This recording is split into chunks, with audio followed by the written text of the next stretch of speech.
Hi parents and carers. Today's slideshow is about the homeschool liaison officer and what his or her role is within a school.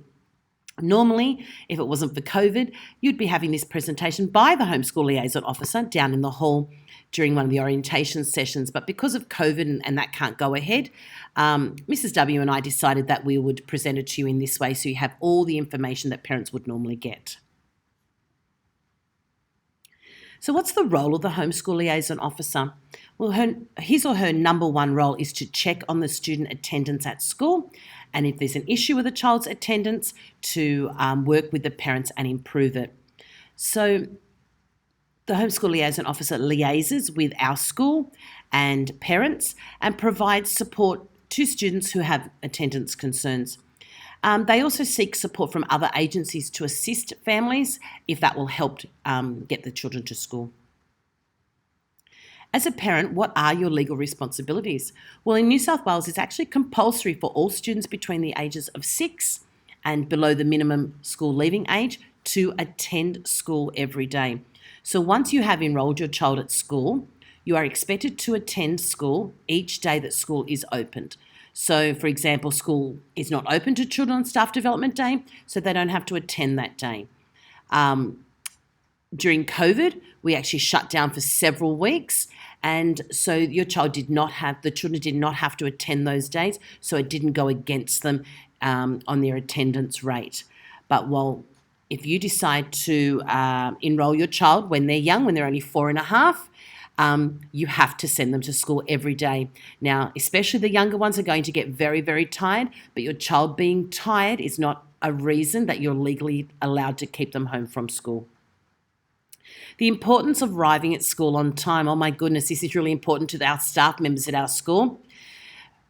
Some parents don't believe that arriving on time is very important. They say it's only a few minutes, or that we had traffic out the front of the school.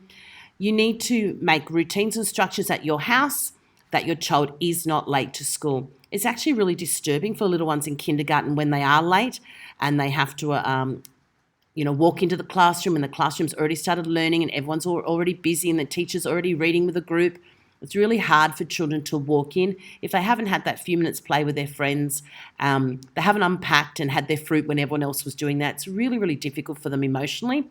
So we ask that every child arrives at school on time every single day. This ensures that the child does not miss out on important learning activities that are scheduled early in the day.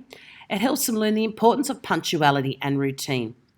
It gives your child time to greet their friends before class, have a little play in the playground, and it reduces classroom disruptions. It's really difficult when a child walks in late and the teacher has to stop reading with the group and come over and settle the child in and explain the activity and things like that. A lot of learning time is missed. Lateness is actually recorded as a partial absence and must be explained by a parent. So if you drop your child off late out the front of the school and you just tuck them into the front gate and they have to come to class and they walk in at 5 past or 10 past 9, it's actually recorded as an absence, and you have to send a note in the next day to explain why you're absent, why they were partially absent. So every minute actually counts. So this little graph here shows you that if your child misses 10 minutes a day, that's actually 50 minutes of learning each week, which is nearly a week and a half per year that they've actually skipped school by actually just being late. By the time they get to year 12, that's half a year of school that's been missed. If they're half an hour late every day, that's a lot of learning that's missed. That's 2.5 hours a week that they have missed, which is 4 weeks a year, which is a year and a half of learning by the time they get to year 12. So that's incredible. So when you're thinking that half hour doesn't really matter very much, it actually matters a great, great, great deal. The first thing in the morning in the classroom is where we set up our whole day of learning. So if your child misses that, they really, really are missing out. So when we're talking about absences from school, there are some reasons that absences are acceptable. One of those is being sick. So if your child has a bad running nose and they have a cough, they have a fever, we ask you to keep them home from school. If they have any sort of infectious disease, it could be whooping cough or chicken pox or the measles, we ask you to keep them home from school until you've got a clearance letter from your doctor saying they're well enough to attend school. If you do send your child to school when they are very sick like that, we will ring you and ask you to come and pick them up, because infectious diseases and colds and flus pass through the whole classroom, and then of course it makes the teacher sick as well, and then the teacher and lots of the class members are off school. If you have an unavoidable medical appointment, it could be a specialist appointment like the dentist or the pediatrician. We know how hard they can to get into. That is an acceptable reason to have time off school. But if you can make a dentist appointment or the pediatrician or the optometrist outside of school hours or during school holidays or on Saturday mornings, that's a much better time to do that. Being absent from school because you have to attend a recognised religious day or a religious holiday, that's an acceptable reason. We still need a note though. Some parents say, oh, but you knew it was Eid, Mrs. Mack, but we do need a note to say what that religious ceremony was and that your child was there celebrating. Exceptional or urgent family circumstances like a funeral, that's an acceptable reason for your child to be away from school, but we need a note. If your child is absent from school, you need to provide the school with a written letter or a doctor's certificate within 5 days of the absence. So you don't have a long time to get that note into us. You have 5 days, or it becomes an unjustified absence. At times, some principals may decline the explanation as they do not believe the absence is in the best interest of your child. So if you send a note in saying that your child didn't want to come to school, or your child was tired, that won't be accepted by the principal or your child's teacher, and we will have to say that that reason was unjustified. The principal may even request a doctor's certificate for your child's absences if your child's attendance becomes a concern.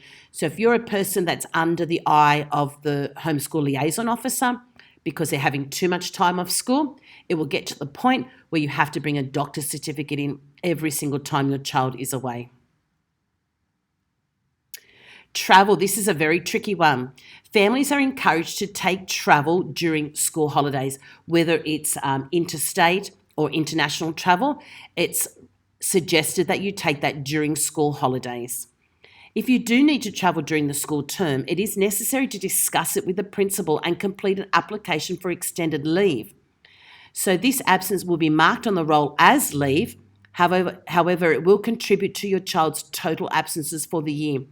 For example, if you're going home to your home country for a wedding or a celebration or to spend time with family members, try to take that over school holidays. Even if you need to take an extra week, have the school holidays and an extra week or two, but at least then 2 weeks of that is during holiday time.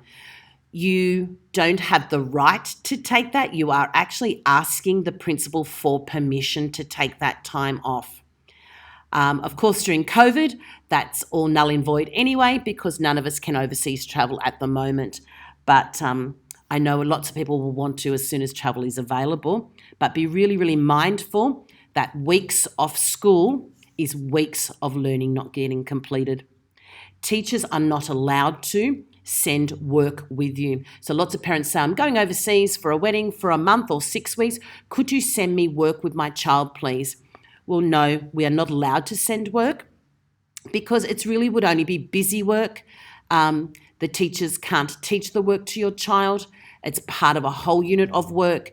So if you want your child to do academic schoolwork while they're away on holidays, you would need to provide that yourself for them. If your child is going to be absent from school due to travel for a period of over 50 days, you may be eligible to enrol your child to distance education. But this needs to be discussed with our school principal, Ms. Craze, and you would be applying for that yourself, and your child will be linked up to distance education. Very occasionally, children stop wanting to come to school. If that ever happens with your child and you're having a tough time getting them organised and getting them ready to school, number one, always contact our principal or the deputy principals or me as the assistant principal, and we will help you with some strategies. It may even include a referral to the school counsellor.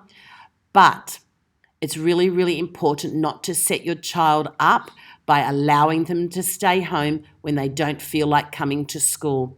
It's just a quick answer. Sorry, it's a school day. Off you go and get ready. Come on, I'll come and help you. It's really, really important that children come to school every day.